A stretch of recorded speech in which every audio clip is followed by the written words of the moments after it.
Bienvenidos a esta clase donde vamos a dar los lineamientos generales de cómo funciona y se aplica el MIPS, el inventario de estilos de personalidad de Milon. Esta clase va a estar dividida en 4 partes. La presentación, donde vamos a hablar de las áreas, escalas y polaridades propias de la prueba, donde vamos a explicar también en qué consiste el trabajo de campo, luego la interpretación y luego el informe. Vamos a, en esta oportunidad, a trabajar sobre la presentación y sobre el trabajo de campo. Y en una futura clase grabada vamos a poner la interpretación y las pautas del informe. Comencemos por la presentación. Consideraciones generales. ¿Cuál es el objetivo de esta prueba? El objetivo de esta prueba es medir la personalidad de individuos adultos que funcionen normalmente, es decir, de las pruebas que se desprenden de la teoría de Milon vamos a tener varias, pero particularmente vamos a poder centrarnos en 3 pruebas distintas. El MIPS, que mide cuestiones relativas a la personalidad en general, el MASI, que mide psicopatología de la personalidad en niños y adolescentes, y el MSMI, que mide psicopatología de la personalidad en adultos. Este año vamos a aprender a aplicar la prueba que trabaja con medidas de adultos que funcionan normalmente. ¿Cómo está compuesta esta prueba? Esta prueba está compuesta por 180 ítems a los cuales el sujeto va a responder verdadero o falso. La duración aproximada del test es de 30 minutos. Está pensada para sujetos adultos, es decir, de 18 años en adelante, con un nivel educativo mínimo de primer año de secundaria, es decir, que tengan adquirida la lectoescritura y la comprensión lectora. ¿Cómo está estructurada esta prueba? Esta prueba va a estar estructurada siguiendo 3 porciones, digamos, 3 tipos de constructos diferentes. Por un lado vamos a evaluar las metas motivacionales, por otros se va a evaluar en los modos cognitivos y finalmente las conductas interpersonales. Estas, digamos, 3 dimensiones van a constituirse en 24 escalas, ¿sí?, agrupadas en 12 pares, organizados en 3 áreas.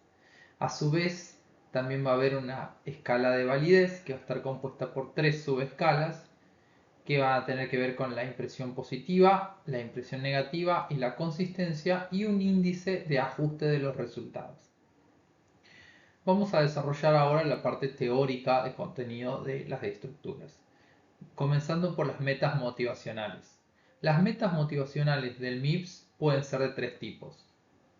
Las de mejoramiento, apertura barra preservación, que refieren a la motivación más básica, la motivación de la existencia.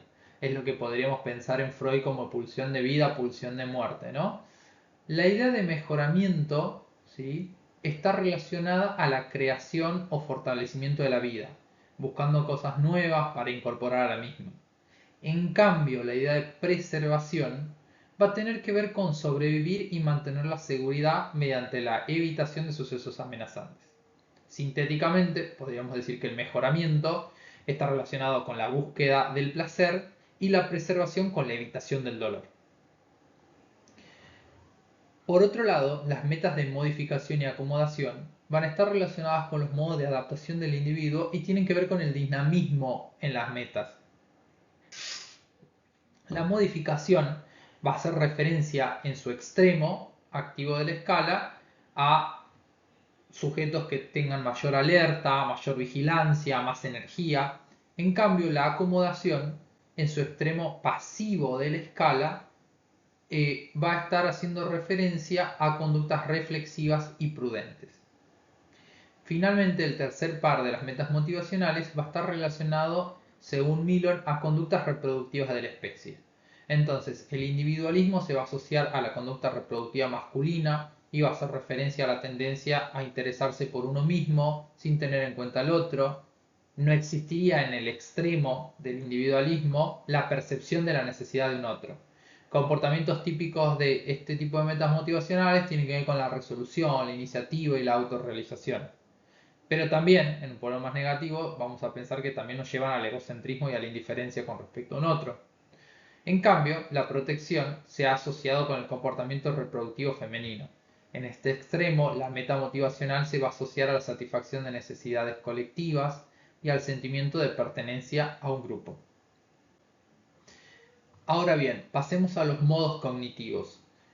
En cuanto a los modos cognitivos que tienen que ver con, sintéticamente, con la forma en la que uno recibe y procesa la información cognitiva, la información, digamos, en general, vamos a distinguir 4 tipos de bipolaridades distintas, 4 dimensiones bipolares.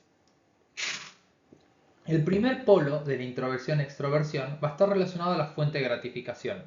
Es decir, las personas que puntúan alto en extroversión, por ejemplo, se van a caracterizar por tener su interés en un objeto externo, así como el deseo de participar e influir en el exterior, y de ser influido por este a la vez, ¿no? Como su fuente de gratificación puesta afuera. En cambio, en el polo de introversión va a referir a personas que prefieren refugiarse en su mundo interno. Por otro lado, el polo sensación-intuición va a referir a la fuente de información predilecta del individuo, es decir, de dónde busca la información preferentemente. Las personas que se guían por la sensación buscan lo tangible como fuente predilecta de información. Son mayormente pragmáticas, son realistas. En cambio, las personas que se guían por la intuición, como Shakira, prefieren lo intangible e inestructurado, cuestiones que obedecen más a las potencialidades, al abstracto, buscan lo connotativo de los mensajes en vez de lo dennotativo, es decir, lo que está queriendo transmitir entre líneas, y lo simbólico. Ahora bien, los polos siguientes están más referidos a cómo uno procesa la información. Entonces, en el polo reflexión-afectividad, vamos a hacer referencia al procesamiento de la información de tipo reflexivo o de tipo afectivo. Las personas reflexivas van a tener un polo intelectivo, van a preferir interpretar en función de la razón, de la lógica, estamos hablando de personas más cuadradas, ¿no? El proceso de la información en estos casos busca lo objetivo e impersonal, buscando la distancia siempre con lo emocional. En cambio, el polo de la afectividad hace referencia a todo lo contrario, un procesamiento subjetivo, con características valorativas, es decir, qué me hace sentir, cómo me siento yo con esto, y que va a buscar también cómo se siente el otro, ¿no? En este procesamiento de la información desde la empatía. Las personas en este polo van a estar más interesadas, por ejemplo, en el tono con el que se transmite un mensaje que en el contenido mismo del mensaje.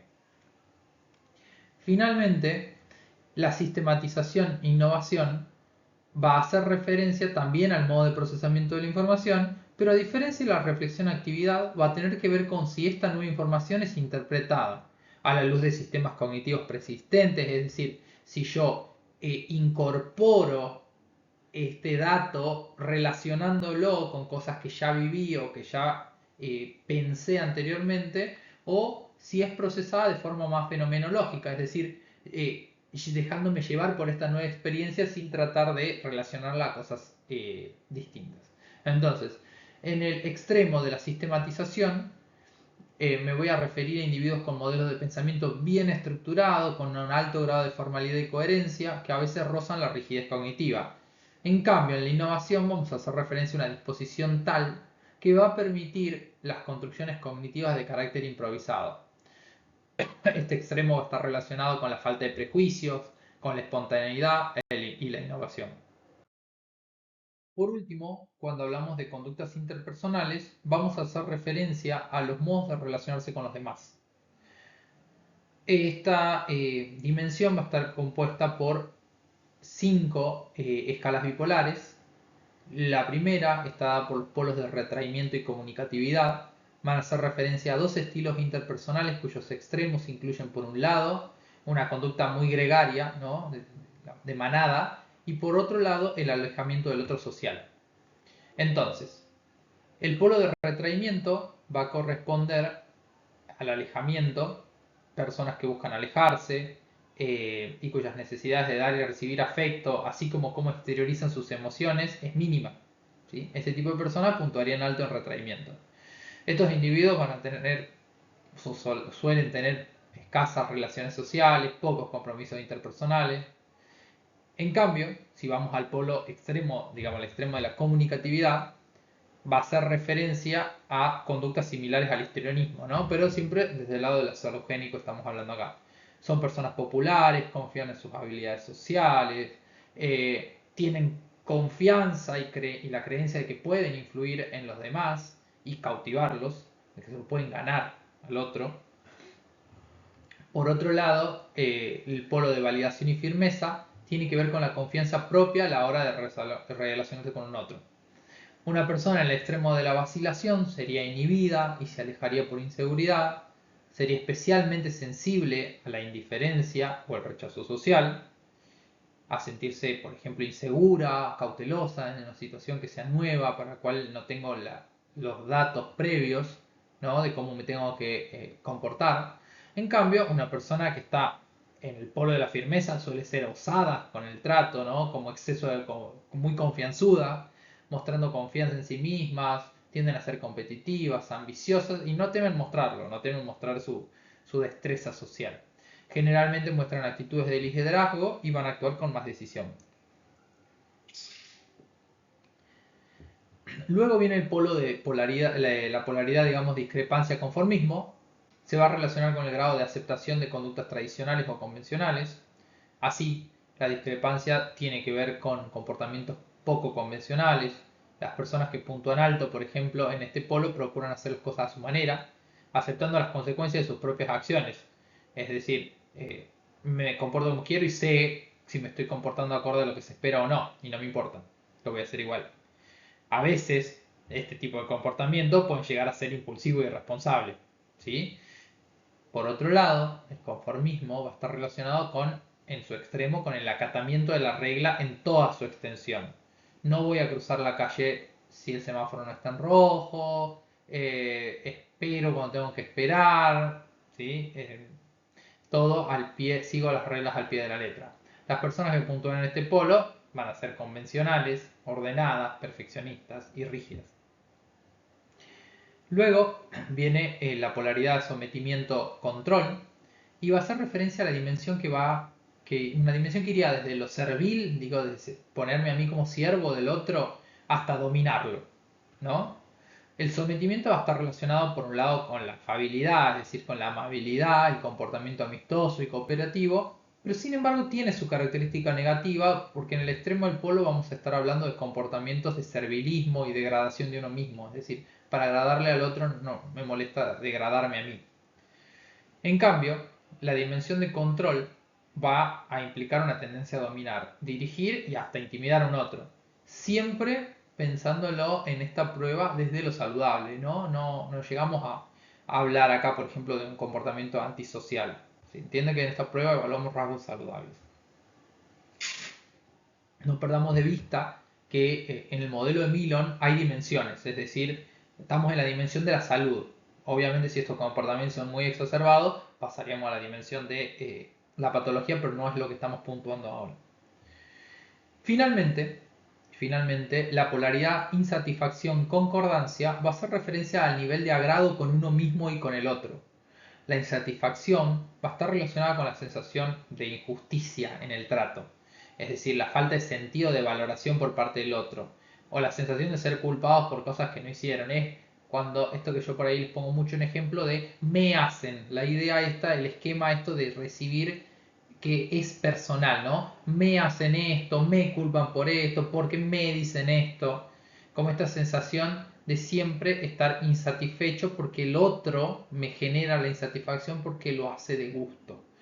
En cambio, la concordancia como, digamos, como extremo se va a caracterizar por un patrón de comportamiento servicial, amistoso, siempre confiado del otro, presuponiendo que el otro siempre actúa de buena manera, no pensando en qué es lo que me hace o me quita o me da el otro, sino pensando en que el otro da lo mejor que puede y por lo tanto todo lo que me da está bueno.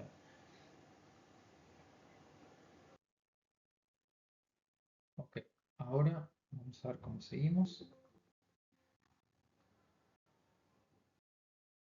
Bien.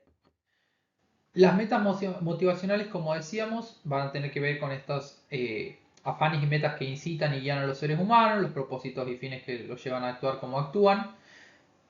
Milon va a hablar de tres componentes: existencia, relacionada a la apertura y la preservación; adaptación, relacionada a la modificación y acomodación; y replicación, relacionada al individualismo y a la protección. Los modos cognitivos, brevemente, ya un poco los habíamos abordado. Vamos a separarlos en dos, ¿sí? Las fuentes de la información, ¿sí? Están en el polo extraversión-introversión y en el polo sensación-intuición, y cómo proceso la información en el polo reflexión-afectividad o el polo sistematización-innovación. Las conductas interpersonales van a tener que ver con la preferencia de los individuos en la manera de interactuar con los demás, ¿sí? Van a derivar de las metas motivacionales y de los modos cognitivos, y pueden ser de 5 tipos como abordamos anteriormente. Entonces, ¿cómo puntúan estos ítems? Ustedes igual por esto no se preocupen, porque le vamos a pasar un Excel donde ya sale tabulado, no es que él tiene que hacer el cálculo manual, pero no todos los ítems pesan igual. Por ejemplo, pensemos en el ítem soy una persona tranquila y colaboradora. Si yo respondo verdadero, eso tiene una determinada carga, ¿sí? Un determinado peso para un factor y otro peso para otro. Si contesto falso, tiene un peso para un factor y un peso para otro. Por ejemplo, en este caso, verdadero da 3 puntos a concordancia y 2 puntos a conformismo. En cambio, falso daría un punto a innovación y un punto a control. ¿Bien? Bien. Algunas aclaraciones a realizar. Suele ser infrecuente que las personas se ubiquen siempre en uno u otro extremo de cualquiera de las escalas. Casi siempre van a tender a mostrar niveles variados en cuanto a sus estilos, ¿bien? Con un puntaje más alto en alguna de las escalas. Ningún puntaje se puede interpretar prescindiendo de la posición, digamos, configuracional del resto de las otras escalas. Es decir, no puedo guiarme de un resultado de una escala para interpretar todo. Eso lo vamos a ver igual más adelante, pero sepan que no porque puntúe alto en un modo cognitivo determinado, por ejemplo en la afectividad, yo ya está, me agarro de ahí, hago el informe. No, tengo que tener en cuenta cómo son las metas motivacionales, tengo que tener en cuenta, por ejemplo, también en cuanto a la relación con los demás, cómo se manifiesta.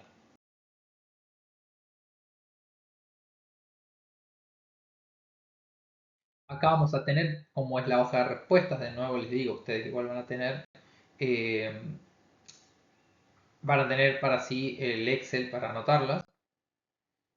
Y ahora vamos a ir al trabajo de campo. La idea del trabajo de campo es que ustedes tengan su instancia práctica y que sobre todo practiquen cómo se administra, se puntúa y se realiza el informe de una prueba. Año a año vamos rotando. Este año nos toca el MITES. Entonces, la consigna que me tendré que aprender de memoria es: a continuación una serie de frases. Léalas atentamente y piense si lo que dicen describe o no su forma de ser.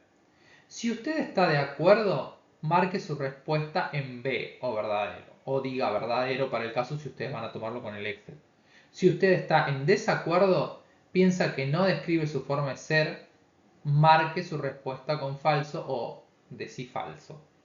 Trate de ser lo más sincero posible, no hay respuestas correctas e incorrectas. Bien, hay frases conflictivas, es decir, frases que entran en conflicto una con la otra.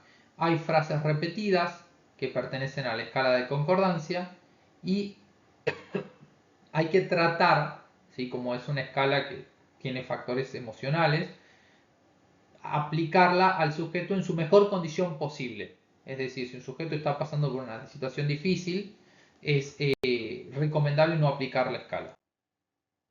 Bien. Ahora vamos pensando en el trabajo de campo. La fecha de entrega es a consignar, pero probablemente sea para los primeros días de mediados de noviembre, ¿sí? Ya a medida igual que lo vayan teniendo, vamos a ir trabajando esto clase a clase. en los prácticos y por el campus virtual les vamos a ir avisando. El objetivo va a ser que ustedes apliquen el MIPS, ¿sí? Para analizar dos sujetos y reflexionar sobre la experiencia personal de autoadministrar el test. Es decir, yo les recomiendo que primero se lo autoadministren ustedes para aprender a manejar el instrumento y luego busquen otros dos sujetos y se lo administren. Entonces, me autoadministro el MIPS, busco dos personas mayores de 18 años con al menos un año de secundaria y se los administro también. Cuando se los administre voy cargando los datos en las planillas de Excel y luego entrego 3 Excels, ¿sí? Después nosotros le vamos a habilitar el espacio para la carga de datos en el campus virtual. Todo esto va a estar en la solapa de evaluación. ¿Bien? Entonces, ¿qué tiene que tener el informe que ustedes tienen que entregar? La portada con los datos de ustedes, nombre, apellido, etcétera, etcétera, etcétera. Una extensión, ¿sí? De 5 páginas para donde van a colocar todo el informe. Arial 12, espacio 1.5 y las citas que utilicen en forma de APA. Y en él van a volcar todo su análisis que vamos a ver posteriormente cuando hagamos interpretación. Es importante que entiendan que van a analizar solo uno de los protocolos, el que ustedes quieran que no sea el suyo, es decir, cualquiera de los otros dos que hayan tomado. Sin embargo, el Excel con sus respuestas anonimizadas, pueden poner sus iniciales, pueden poner la inicial de otro, pero en el Excel tiene que contar el nivel educativo y tiene que contar la edad que ustedes tienen. Y lo mismo para los otros dos Excel de las otras dos personas. No es necesario que pongan el nombre, preferentemente no lo hagan. Pongan género, iniciales, edad y años de educación. Y a esos 3 Excels los van a subir. Y también van a subir el informe de uno de los casos. ¿Ok? Bueno, espero que les haya sido grata la clase. Nos vemos la semana que viene. Chao, chao.